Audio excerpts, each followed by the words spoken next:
Como vimos no vídeo anterior, Park Cho-lee era membro da YMCA Kwangbopo. Todavia, em 1956, ele e Hong Jong-byo se desligaram da escola e fundaram outra escola, a Kangdo-won. Yoon Byung-in, o fundador da YMCA, que era o professor de Park, foi o único dentre os outros fundadores das 5 Kwans originais que comprovou ter estudado outra arte marcial além do karatê. Como Kang e Lee afirmam, as evidências mostram que Yoon estudou o Kwanfa chinês ou Kwanbop em coreano quando criança na Manchúria. Contudo, durante o início da Guerra da Coreia, Yoon desapareceu sem deixar nenhuma publicação sobre o Kwanfa chinês. E isso, com maiores detalhes, entenderemos neste vídeo.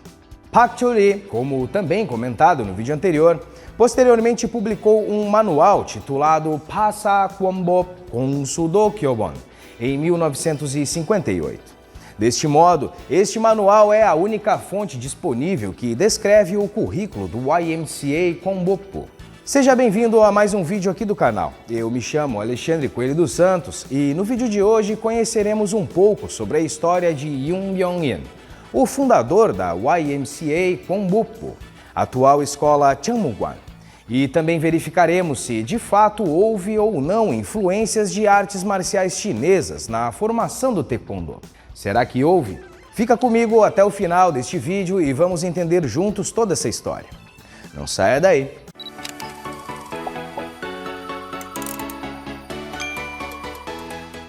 Yoon Byung-in nasceu em 18 de maio de 1920 na Manchúria e, quando frequentava a escola primária, ficou fascinado com o Kwanfa chinês, que era praticado e ensinado por um instrutor mongol em uma academia próxima. Quando questionou se ele também poderia praticar, o instrutor recusou firmemente, pois na época as artes marciais chinesas eram ensinadas apenas para os nativos e mantidas em segredo para os estrangeiros. Contudo, Yoon não conseguia se manter longe daquela escola e durante o dia ele ficava espiando através da janela e vislumbrando o que podia das aulas. Porém, quando o instrutor percebeu a sua presença, lhe mandou embora.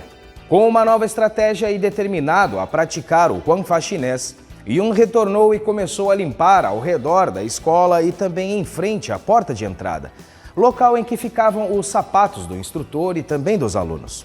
Meticulosamente, ele organizava os calçados em fileiras e com a frente dos sapatos apontados para fora, bastando assim deslizar o pé para calçá-los e ir embora. O instrutor ficou muito intrigado com a organização e limpeza do ambiente externo e então procurou saber quem era o aluno tão dedicado.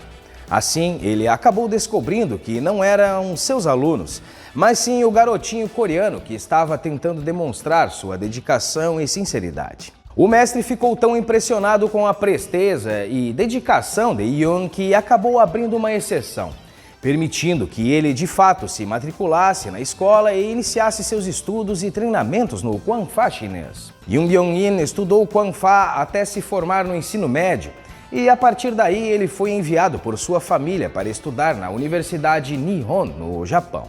Durante sua infância, enquanto estudava o Kwanfa, outra história foi contada sobre um ferimento grave que Yoon sofreu em sua mão direita. Durante um inverno frio da Manchúria, quando os ventos da Sibéria tipicamente sopram do norte, ele foi se proteger ao redor de uma fogueira com amigos da vizinhança. Contudo, o vento era tão forte que acabou o empurrando para a frente, em direção às chamas. E, para evitar que seu corpo fosse queimado, ele colocou a sua mão direita nas brasas e conseguiu saltar em segurança. Mas neste processo, inevitavelmente sua mão acabou sendo queimada, o que ocasionou, infelizmente, a perda das pontas dos seus dedos. Para esconder esta lesão, Yoon passou a utilizar luvas brancas em público e também enquanto estava dando aulas de artes marciais. Mais tarde, alguns de seus alunos, em forma de homenagem ao seu professor, passaram também a utilizar as luvas brancas. Já na Universidade de Nihon, em Tóquio, Yoon Byung-in se formou em agricultura colonial e teve o privilégio de conhecer e treinar com Toyama Kangen, que era membro do corpo docente da universidade naquela época e o sensei do clube universitário de karatê. Toyama havia estudado karatê shurite com Anko Itosu por 18 anos e foi nomeado como mestre assistente de Itosu em 1907. Além do karatê shurite, Toyama também recebeu instruções suplementares de Higashiona Kanryu. Por volta de 1924, Toyama mudou-se com a família para Taiwan e lá ele também estudou o Kwanfa chinês por 7 anos.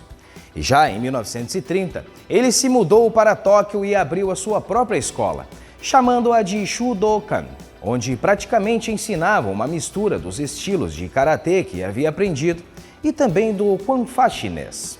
Toyama nunca afirmou ter originado um novo estilo de karatê e, diferente de Funakoshi, ele nunca se referiu ao seu sistema pelo nome de seu dojo. Certo, mas como Yoon Byung-in e Toyama se conheceram? Enquanto estudava na Universidade de Nihon, Yoon costumava ser visto durante o almoço usando uma grande árvore como makiwara. E enquanto ele praticamente se mantinha isolado, por outro lado, alguns de seus amigos coreanos ingressaram no clube universitário de karatê, sob a supervisão de Toyama Ganken. Depois de algum tempo, um dos estudantes coreanos começou a faltar aos treinamentos para poder passar mais tempo com a sua namorada. E isso, é claro, acabou irritando os demais alunos japoneses, que consideravam um grande privilégio para os coreanos serem incluídos na classe.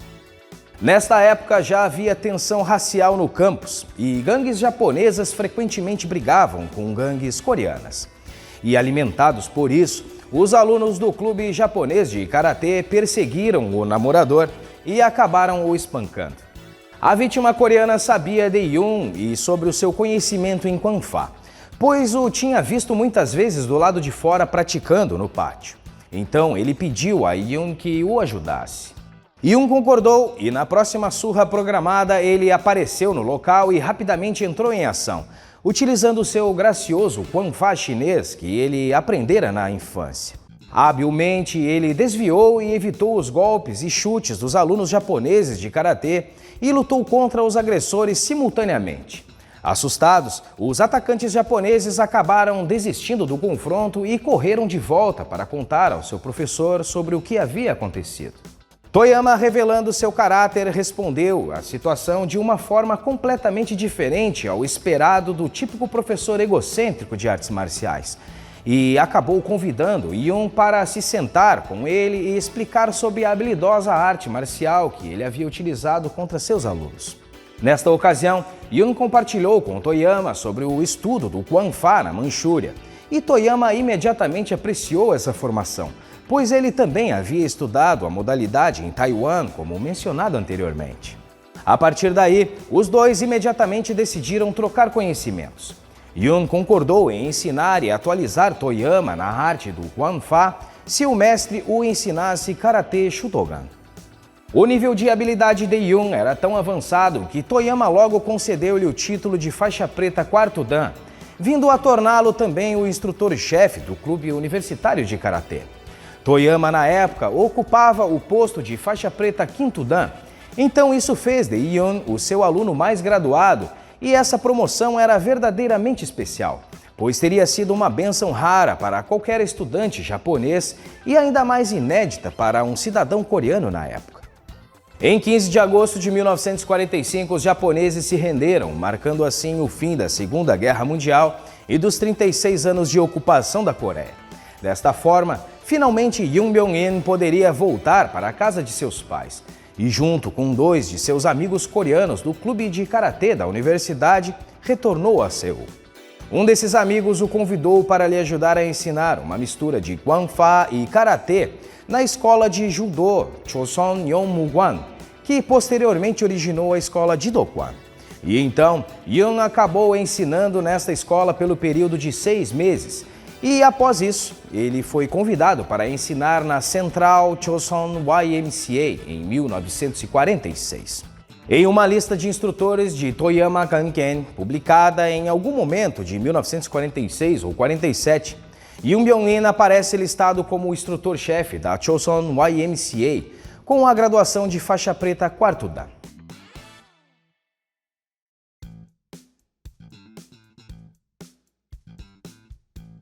Já em solo coreano, Yoon originalmente rotulou o seu estilo de Kwonbop Kongsudo, uma frase coreana que se traduz literalmente como o caminho da lei do punho e das mãos vazias.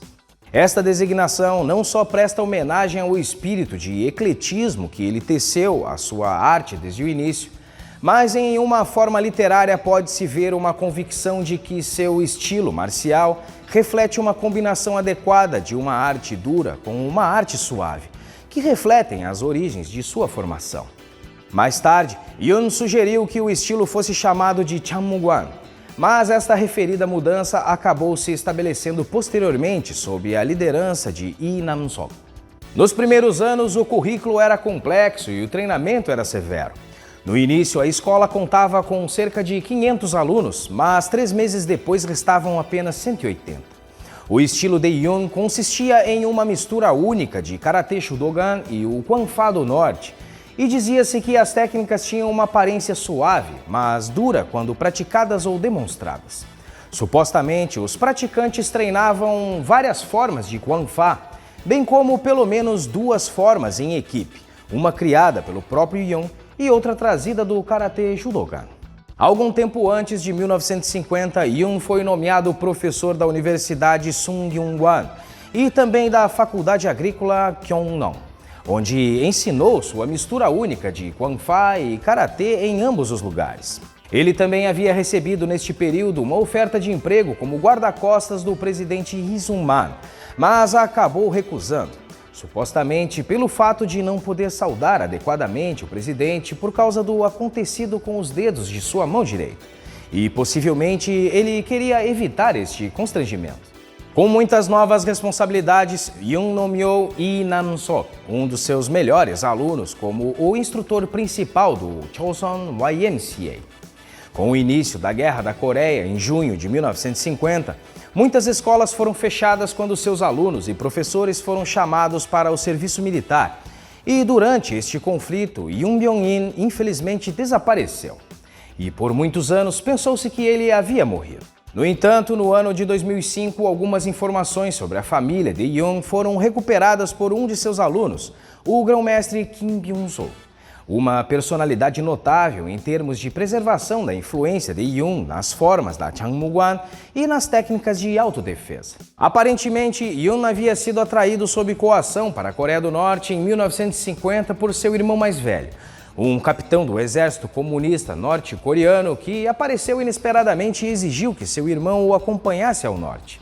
E em 25 de novembro de 1951, como resultado das negociações de paz entre Coreia do Norte e as Nações Unidas, a Península Coreana foi oficialmente dividida no paralelo 38, conforme vimos em vídeos anteriores aqui do canal. Durante este período, Yun apareceu em um campo de prisioneiros de guerra na ilha Kojedo. E como parte de um acordo de troca de prisioneiros entre o Norte e o Sul, eles tiveram a opção de decidir para onde queriam ir. E Yun optou por retornar à Coreia do Sul. Porém, enquanto ele estava sendo escoltado para fora da prisão, soldados norte-coreanos supostamente o atacaram e o impediram de sair. E com isso, a opção de voltar para casa foi perdida. E como resultado, as atividades de Yun permaneceram desconhecidas desta época até o ano de 1966 e seus alunos da Chanmugwan perderam totalmente o contato com ele. Já em 1967, Yun foi enviado para trabalhar em uma fábrica de concreto na cidade norte-coreana de Cheonjin, onde veio a falecer de câncer de pulmão em 1983. A sede da Chosun YMCA Kongbuk-gu, em Seul, foi completamente destruída por bombas durante a guerra em algum momento no final dos anos 50 e início de 51.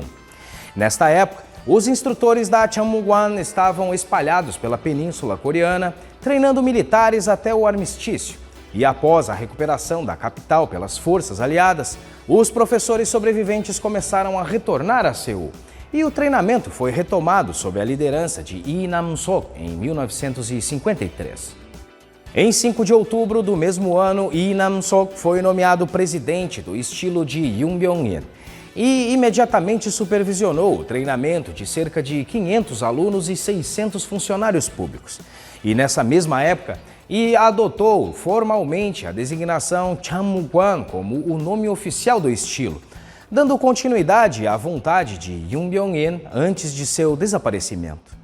O manual de Park, citado no início deste vídeo, não mostra a influência de qualquer tipo de arte marcial chinesa.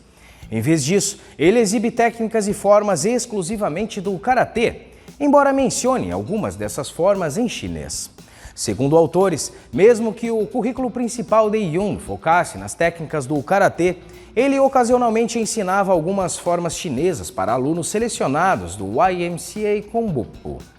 Yun, como vimos, estudou o karatê Shudokan no Japão, mas ensinava predominantemente as formas do karatê Shotokan de Funakoshi, pois elas eram mais populares tanto no Japão como na Coreia.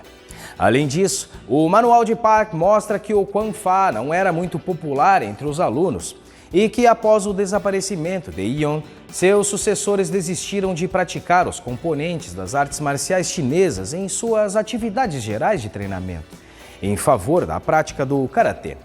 Mas mesmo assim, Park era conhecido na comunidade coreana do taekwondo por seu conhecimento no Kwanfa chinês. Como comentado, vários alunos originais do YMCA Konbuku também tinham algum conhecimento de Kwanfa.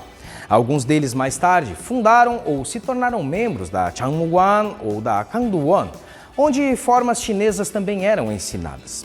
Todavia, com exceção da publicação de Huang Qi de 1949, também comentada no vídeo anterior, nenhuma das primeiras literaturas do taekwondo exibe qualquer conteúdo típico de Kwanfa, o que implica que a arte ou outras vertentes chinesas não exerceram nenhuma influência nas atividades gerais de treinamento do taekwondo. Espero que este conteúdo tenha sido útil aos seus estudos. Se gostou do vídeo, curta e compartilhe. E não se esqueça também de se inscrever no canal para não perderes os próximos vídeos. Bom, o vídeo de hoje fica por aqui. Um grande abraço e até a próxima!